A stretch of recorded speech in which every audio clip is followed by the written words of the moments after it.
14 декабря 1812 года донские полки отдельного казачьего корпуса войскового атамана генерала Матвея Платова численностью 7000 сабель форсировали реку Неман. Казакам, перешедшим границу герцогства Варшавского в районе Ковна, сегодня это литовский Каунас, была поставлена задача препятствовать отступлению в Восточную Пруссию остатков разбитой наполеоновской армии. Из более чем полумиллиона солдат армии Бонапарта, наступавших на Москву, к концу декабря 1812 года за границу Российской империи вышло всего около 52 тысяч. Эти отряды, потерявшие почти всю кавалерию и артиллерию, были рассредоточены на огромном пространстве от устья Немана до Брест-Литовска. Сейчас это белорусский город Брест. Еще примерно 50 тысяч союзных войск составляли прусский и австрийский корпуса. Их верность Наполеону после поражения вызывала большие сомнения. Южный фланг отступающих французских войск прикрывали австрийский корпус генерала Шварценберга и саксонский корпус генерала Ренье. Они вели себя несколько пассивно и не вступали в прямые столкновения с российскими войсками. У российских войск тоже была дана команда российским войскам не вести активных действий с этими подразделениями. В декабре 1812 года на северном фланге из Литвы отступал 10-й французский корпус маршала Жака Макдональда и следовавший в арьергарде прусский вспомогательный корпус генерал-лейтенанта Людвига Йорка. Их преследовали армия генерала Павла Чичагова и отдельный корпус генерала Петра Витгенштейна. 23 декабря севернее городка Тауроге путь 17 тысячам прусских солдат преградил русский передовой отряд генерал-майора Ивана Дибича. Под его командованием было всего 1400 казаков и только 6 орудий. Стремясь избежать лишнего кровопролития, Дибич вступил в переговоры с генералом Йорком. Проявив незаурядные дипломатические способности, он смог убедить прусского полководца сохранить нейтралитет. 28 декабря в штабе прусского корпуса было получено секретное послание о том, что Берлинский королевский двор готов отказаться от союза с Наполеоном. Одновременно из штаба генерала Дибича доставили еще 2 письма. Одно о подходе главных сил русской армии, другое якобы перехваченная депеша французского маршала Макдональда с требованием ликвидировать руководство прусского корпуса. Как впоследствии писал в своих мемуарах участник тех событий, офицер русского штаба Карл фон Клаузевиц, получив эти сведения, генерал Йорк произнес: «Я ваш. Скажите генералу Дибичу, что завтра рано утром мы должны с ним переговорить на Пошерунской мельнице, и что теперь я твердо решил порвать с французами и их делом». 30 декабря 1812 года генерал Йорк, не поставив в известность прусского короля, подписал Таурогенскую конвенцию. Согласно этому документу, почти 20-тысячный прусский корпус отказывался воевать на стороне французов, что стало началом освобождения захваченных противником стран от наполеоновской оккупации.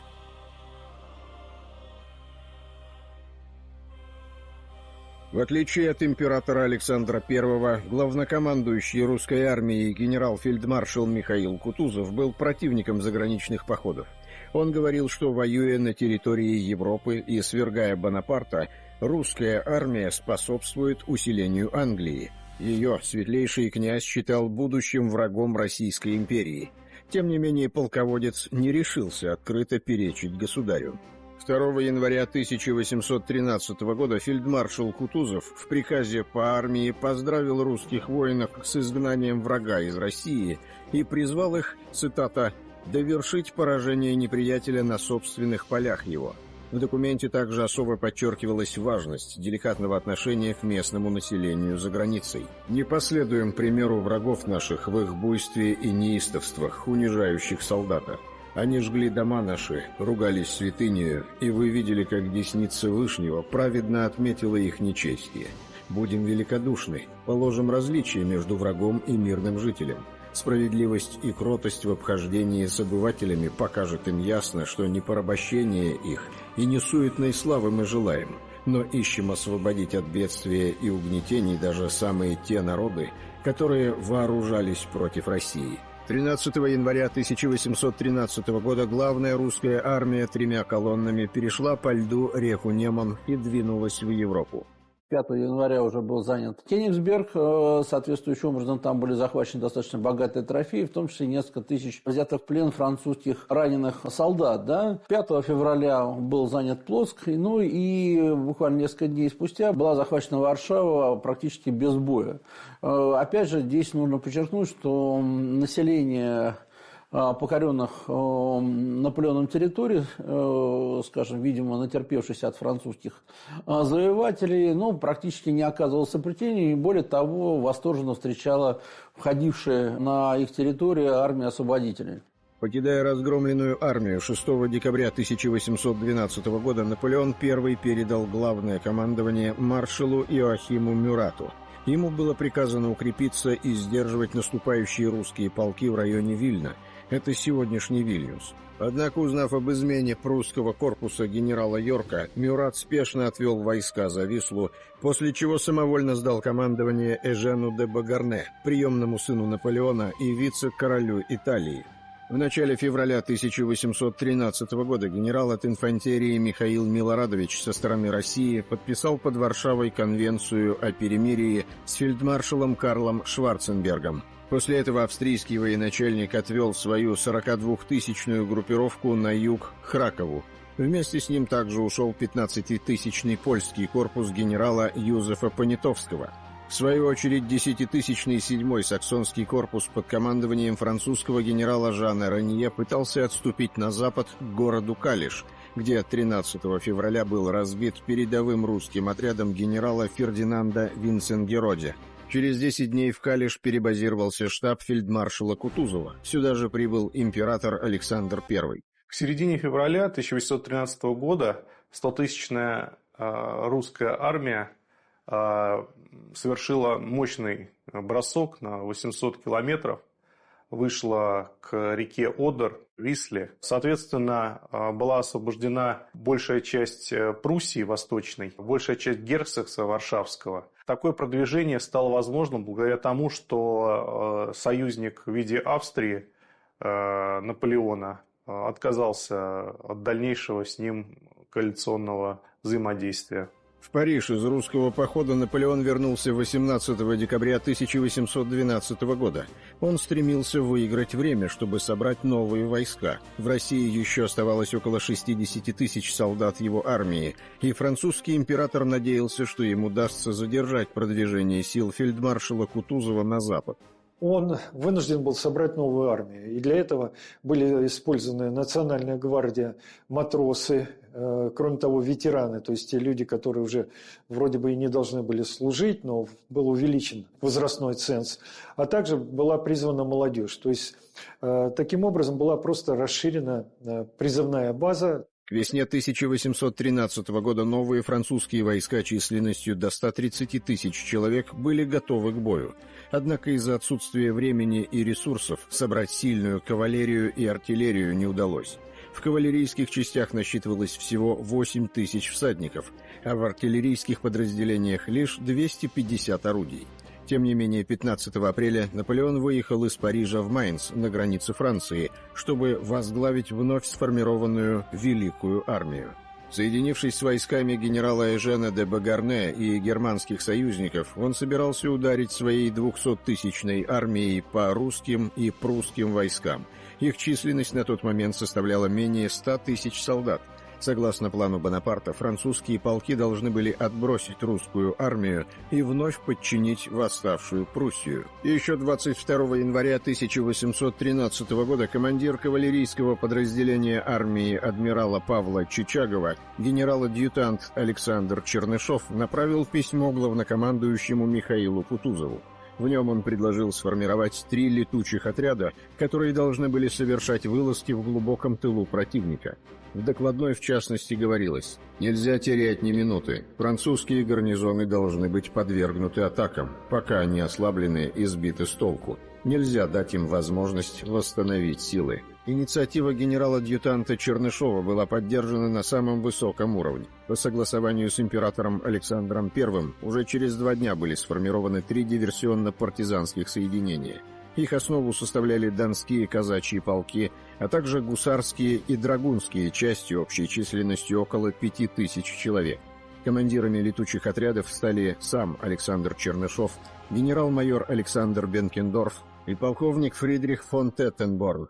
Одна из главных проблем армии Наполеона заключалась в том, что во время русского похода было потеряно большинство конницы. Был страшный дефицит лошадей в рядах французской армии, а в этом плане как раз мобильные такие отряды, они имели возможность совершать такие дерзкие, быстрые набеги, что называется, и потом также легко уходить от преследователей, которые просто не могли в прямом смысле слова угнаться за лошадьми. Летучие отряды совершали молниеносные рейды, нередко удаляясь на 300 и более километров от сил основной армии. Стремительно проносясь по вражеским тылам, русская конница вводила французское командование в замешательство. Высокая мобильность всадников создавала впечатление, что их было намного больше, чем на самом деле. Форсировав реку Одер, западный берег которой контролировала французская армия, отряды генерала Чернышова и полковника Теттенборна 20 февраля 1813 года подошли к окраинам Берлина. Столицу Пруссии охранял 6000-ный гарнизон маршала Пьера Ажеро. Выдвинувшийся навстречу отряд вражеской кавалерии был смят казаками, которые затем преследовали бегущего противника через весь город. В плен попали 6 французских штаб-офицеров, 12 обер-офицеров и 600 нижних чинов. Тем временем отряд генерала Бенкендорфа разгромил 4-й итальянский конно-егерский полк, вышедший на усиление Ажеро из Франкфурта. После этого 4000 кавалеристов летучих отрядов по периметру блокировали Берлин до подхода авангарда русской армии 4 марта 1813 года. Пользуясь мощным антифранцузским настроением, 4 марта наши войска вошли в Берлин, а противник вынужден был уйти. Это предопределило дальнейший ход событий. Фактически Пруссия вновь входила в коалицию против Франции. На этом достижения легких кавалерийских частей русской армии не закончились. 14 марта 1813 года командующий отдельным корпусом генерал Петр Витгенштейн отдал приказ мобильной бригаде Теттенборна из 1400 бойцов срочно выдвинуться на помощь восставшему населению Гамбурга. В этом городе, процветание которого полностью зависело от морской торговли, восстали против Наполеона из-за запрета принимать английские торговые суда. Нашему летучему отряду из 4 казачьих полков и 5 батальонов немецких добровольцев противостояла 3000-я дивизия генерала Шарля Антуана Марана с 17 орудиями.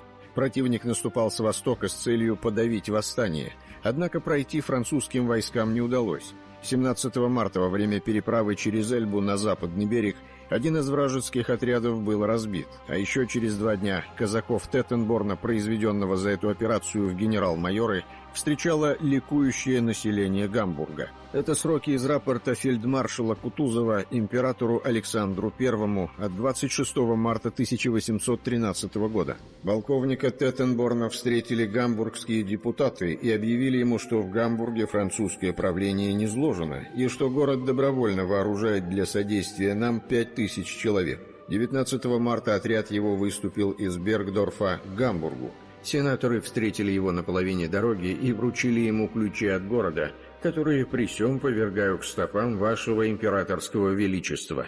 Многие германские города, не хотели воевать за Наполеона, и поэтому, когда к ним приближались летучие отряды российской императорской армии, они просто, выносили ключи от города и сотрудничали уже с российскими войсками, потому что вот эти годы оккупации, которые как раз были проведены еще ранее в связи с захватом этих государств Наполеоном, показали, что лучше, сдаться на волю нового победителя России, чем драться за интересы Наполеона.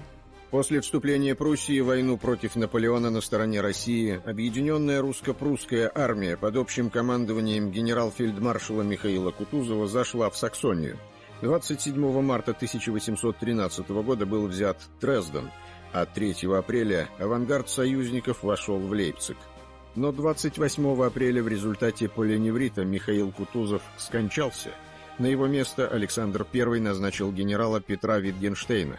Перемена в командовании косвенно сказалась на ведении боевых действий. Для русских войск Дрезден и Лейпциг имели именно стратегическое значение, так как это был, в принципе, кратчайший путь к Парижу. И их занятие этих городов подрывало вообще оборонную способность французской армии, а также привлекало на свою сторону австрийцев, которые там же, в принципе, то есть, в комплексе имело еще политическое значение. 1 мая 1813 года 130-тысячная армия Наполеона при 250 орудиях на подходе к Лейпцигу растянулась на 60 километров. Здесь к императору присоединились 40 тысяч солдат и 100 пушек генерала де Багарне. Наши войска, сосредоточенные южнее Лейпцига, составляли 54 тысячи русских и 38 тысяч прусских солдат при 656 орудиях. У союзного командования был один план – атаковать первыми. Сражение при Люцене было запланировано на раннее утро 2 мая. Однако русско-прусские войска нанесли удар по подразделениям противника гораздо позже намеченного срока. Заминка возникла из-за неразберихи, вызванной заменой офицеров главного штаба на новых из окружения генерала Витгенштейна. В результате Бонапарт быстро развернул остальные корпуса на подмогу атакованным частям и сумел переломить ход битвы в свою пользу. Французы в общей сложности потеряли убитыми и ранеными в районе 20 тысяч человек, в то время как русско-прусская коалиция потеряла 11 тысяч. Тоже, конечно, немало. Им удалось отступить, и, кстати, во многом им удалось отступить организованно и без тех потерь, которые обычно сопровождают бегство войск. Да? Почему? Потому что у Наполеона, опять же, банально не хватало конниц, чтобы преследовать отступающих. Из-за численного превосходства французской группировки союзники отступили на восток обратно за Эльбу, оставив Дрезден. Командующий Витгенштейн 12 мая 1813 года расположил объединенную армию за рекой Шпрее на Бауценских высотах. Новой атакой Бонапарт собирался окружить и разгромить противника. Тем не менее, монархи Александр I и Фридрих Вильгельм III решили не отводить войска и дать Наполеону сражение при Бауцене. 20 мая корпус французского маршала Николя Удино нанес мощный удар по левому флангу русско-прусской армии, где держал оборону генерал Михаил Милорадович. С большими усилиями к вечеру противник был отброшен. Русские военачальники считали дальнейшее возобновление битвы опасным, однако Александр I решил уступить прусским генералам и продолжить оборонительное сражение. Утром 21 мая корпус французского маршала Мишеля Нея вклинился в боевые порядки генерала Михаила Барклая де Толли на правом фланге и грозил отрезать все пути отхода коалиционных войск. В 4 часа дня союзные государи приказали начать организованное отступление. Потери союзной армии составили 12 тысяч человек, французской – 20 тысяч. В том, что в майских битвах 1813 года Бонапарту не удалось разгромить войска союзников, есть большая заслуга летучих отрядов русской армии. Мобильные кавалерийские части в Северной Германии своими действиями блокировали около 40 тысяч французских солдат маршала Луи Николя Даву. Если бы его корпус в это время оказался на полях сражений в Саксонии, ход событий мог бы измениться кардинально. Более того, беспорядки, устроенные русскими гусарами, драгунами и донскими казаками на северо-западе Германии, нарушили торговлю лошадьми, а для наполеоновской армии это имело стратегическое значение. Но, пожалуй, главный удар Бонапарту был нанесен, когда во время перемирия к антифранцузской коалиции стали присоединяться новые державы. Шестая коалиция сформировалась весной-летом 1813 года и включала в себя, конечно же, Россию, Великобританию, которая помогала финансово, Швецию, Пруссию. Австрия была фактически последней присоединившейся, потому что долгое время император Франц I, он был по сути тесть Наполеона, пытался дипломатическим путем выгадать себе наиболее такие комфортные условия. 10 июля 1813 года 3 государя-союзников, русский император Александр I, прусский король Фридрих Вильгельм III и шведский наследный принц Бернадотт встретились в замке Трахтенберг в Силезии. Сегодня это польский город Жмигурт. Австрия участвовала в качестве наблюдателя. Каждая из сторон представила свой вариант ведения боевых действий, которые значительно отличались друг от друга. В результате доработки 12 июля единый трахтенбергский план войны с Наполеоном был подписан всеми участниками совещания. По результатам конференции союзники сформировали 3 армии общей численностью около полумиллиона человек. Силезская под командованием генерала фон Блюхера насчитывала 100 тысяч русских и прусских солдат. 155-тысячной Северной армией, состоявшей из шведских, русских, прусских и немецких частей, командовал кронпринц Бернадотт.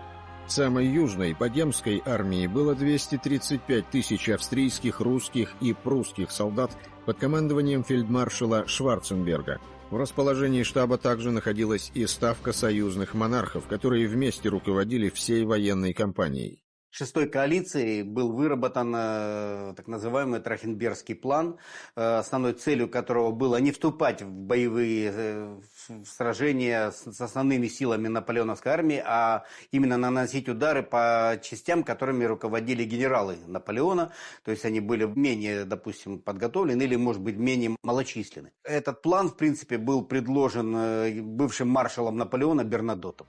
Во время перемирия многие французские военачальники пытались убедить Наполеона отвести войска за Рейн. По их мнению, с переходом Австрии в стан противника, установившаяся линия дислокации наполеоновских войск станет слишком уязвимой.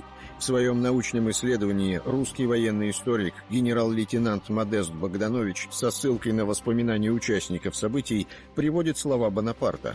Он возразил своим маршалам буквально следующее: «Дрезден есть мой основной пункт для противодействия нападениям. Неприятель растянут от Берлина до Праги по дуге, центр которой занимают мои войска.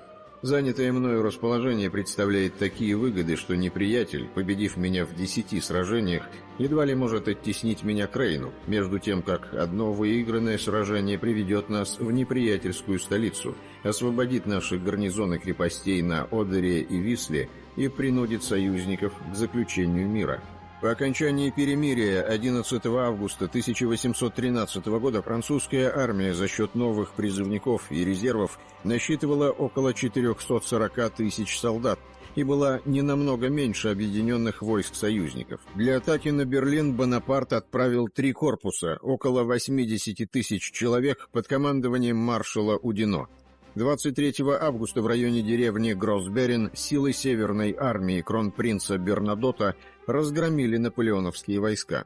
Попытка овладеть Берлином, предпринятая французской армией, оказалась неудачной. Сначала Удино, затем Ней не сумели выполнить поставленные задачи. Это стало возможно благодаря ожесточенному сопротивлению войск коалиции, где русские войска играли, в общем, ключевую роль, были в центре сражений. 25 августа авангард главной богемской армии антифранцузской коалиции под командованием фельдмаршала Шварценберга подошел к Дрездену. Город прикрывал 30-тысячный корпус маршала Лорана де Сен-Сира. В этот момент Наполеон со своими войсками двигался навстречу Силезской армии фон Блюхера, которую он ошибочно принял за основные силы союзников. Однако, узнав об угрозе, нависшей над Дрезденом, французский император повернул назад к своему важнейшему опорному пункту. Фельдмаршал Шварценберг не решился брать Дрезден сходу, ожидая прибытия отставших частей. Атака началась только на следующий день, но гвардия Бонапарта уже успела вернуться в город. Ситуация осложнялась тем, что с богемской армией следовали союзные монархи со своими советниками и зачастую противоречивыми мнениями. Штурм города проходил при большой неразберихе. В результате Наполеону значительно меньшими силами удалось перехватить инициативу и нанести сокрушительное поражение превосходящим войскам противника. На перехват отступавшей от Дрездена богемской армии Бонапарт отправил 35-тысячный корпус генерала Доминика Вандама. Однако 29 августа под Кульмом ему перекрыл дорогу 10-тысячный отряд русских гвардейцев генерала Александра Астермана Толстого, который целые сутки сдерживал яростные атаки противника. После подхода подкреплений французский корпус был полностью разгромлен и частично взят в плен вместе со своим командиром. В конце августа, начале сентября 1813 года французы потерпели еще 2 очень болезненных поражения. Одно от Силезской армии фон Блюхера у реки Карбац, другое при Денневице от Северной армии кронпринца Бернадотта. Корпуса маршалов Макдональда и Нея потеряли в общей сложности более 50 тысяч солдат. После этого Наполеон начал концентрировать свои войска в Лейпциге, чтобы дать союзникам решающее сражение. В первых числах октября 3 армии союзников, усиленные свежими подкреплениями, перешли в наступление на главные силы Наполеона в Саксонии.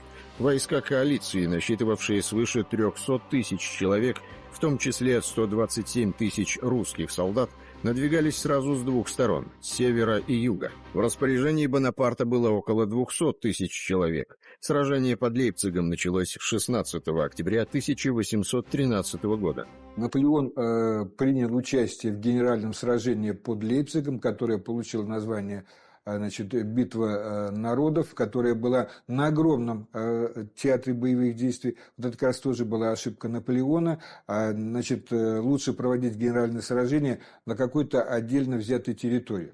Здесь же мы видим было распыление сил, и против Наполеона уже поступали 3 армии. В первый день битвы, с трудом отразив многократные атаки русских, австрийских и прусских войск, Наполеон решил перейти в контрнаступление. На южном фланге до 10 тысяч кавалеристов маршала Мюрата прорвали центральный фронт союзников. При этом Бонапарт был буквально в шаге от победы, когда его всадники вплотную приблизились к холму, на котором в тот момент находились император Александр I, король Фридрих Вильгельм III и главнокомандующий Шварценберг. Однако подоспевшие на помощь казаки и гренадеры лейб-гвардии казачьего полка под командованием полковника Ивана Ефремова сумели вовремя остановить вражескую атаку. На второй день стороны перегруппировали силы. 18 октября 1813 года армии антифранцузской коалиции, получив подкрепление, начали новый штурм. В это же время у Бонапарта оставалось уже меньше 150 тысяч солдат. С наступлением темноты боевые действия постепенно затихли, и Наполеон дал приказ об отступлении. В ходе Лейпцигской битвы из армии Наполеона дезертировали те воинские подразделения, которые формировались из поверженных народов. В частности, саксонская дивизия, дальше ушли от него баденские и вюртембергские подразделения. В общем, тем самым серьезно ослабив его фронт и создав фактически дыры в построении французских войск. Потери французской армии в битве под Лейпцигом составили до 80 тысяч солдат. В антинаполеоновских войсках насчитывалось до 54 тысяч убитыми и ранеными. Потери в российских корпусах составили до 23 тысяч солдат, в прусских – 16 тысяч, в австрийских – 15 тысяч. Шведы лишились на поле боя только 180 человек. После отступления из Саксонии 2 ноября 1813 года Наполеон перешел Рейн и вернулся во Францию. От прежней почти полумиллионной армии под ружьем оставалось 40 тысяч солдат. В ноябре во Франкфуртском соглашении союзники предложили Бонапарту условия заключения мира. По ним он оставался французским императором, Франция сохраняла контроль над Бельгией и западным берегом Рейна, но отказывалась от претензий на Польшу, Испанию, Нидерланды, а также большую часть Италии и Германии. Однако Наполеон все еще рассчитывал выиграть войну и отказался. Тогда коалиционные войска 2 армиями под командованием фельдмаршалов фон Блюхера и Шварценберга начали наступление на Париж. Тактика союзников достаточно разнилась. Блюхер во главе Силезской армии, он придерживался напористой тактики, дерзкой, атаковал где мог и старался гнать противника. Шварценберг во главе главной богемской армии, он придерживался такой классической австрийской тактики выжидания, а может быть все повернется наоборот, а может быть мы опять перейдем на сторону Наполеона. Австрия не хотела слишком сильного усиления России. Зимой 1814 года во Франции Наполеон I со своими немногочисленными войсками участвовал в ряде сражений против армий союзников, но был вынужден отступать. Тем не менее, начиная с 10 февраля французская армия провела 6-дневную наступательную кампанию, в которой одержала несколько побед над превосходящими силами противника. Бонапарт стремился бить врага по частям. Используя эту тактику, ему удавалось несколько раз срывать наступление сил коалиции на Париж. Несогласованные действия союзников, а порой и вражда между ними, скрытая вражда, они привели к тому, что союзники действовали раздельно. И Наполеон, имея в общей сложности гораздо меньше войск, разбивал каждого из них по отдельности. В конце марта Наполеон во главе 25-тысячной армии совершает глубокий рейд по тылам войск Шварценберга и фон Блюхера, чтобы отвлечь их от очередного похода на столицу Франции. Тогда союзное командование решилось на обманный маневр. Против французских войск направили 10-тысячный кавалерийский корпус российского генерала Винценгероде с тем, чтобы ввести Бонапарта в заблуждение относительно намерений союзников. Корпус Винценгероде был разбит 26 марта превосходящими силами французов. Но это уже не могло повлиять на ситуацию. К тому моменту главная и Силезская армии, прорывая заслоны, полным ходом шли на Париж. По воспоминаниям участников событий, когда об этом доложили Наполеону, он удивленно произнес: «Это превосходный шахматный ход. Вот никогда бы не поверил, что какой-нибудь генерал у союзников способен это сделать».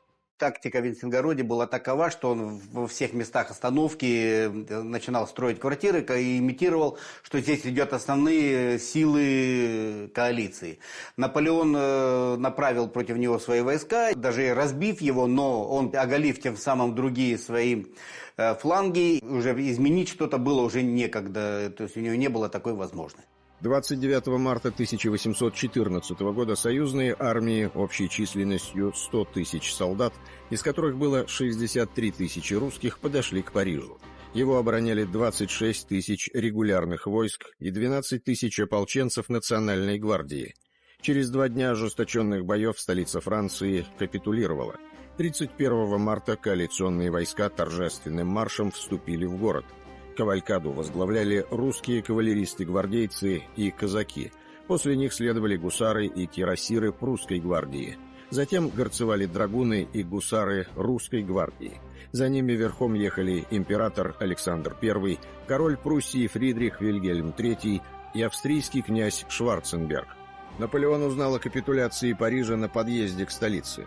2 апреля французский сенат принял акт, объявлявший императора низложенным. 6 апреля в замке Фонтенбло Бонапарт под давлением своих маршалов подписал отречение от престола, а затем был сослан на остров Эльба в Средиземном море.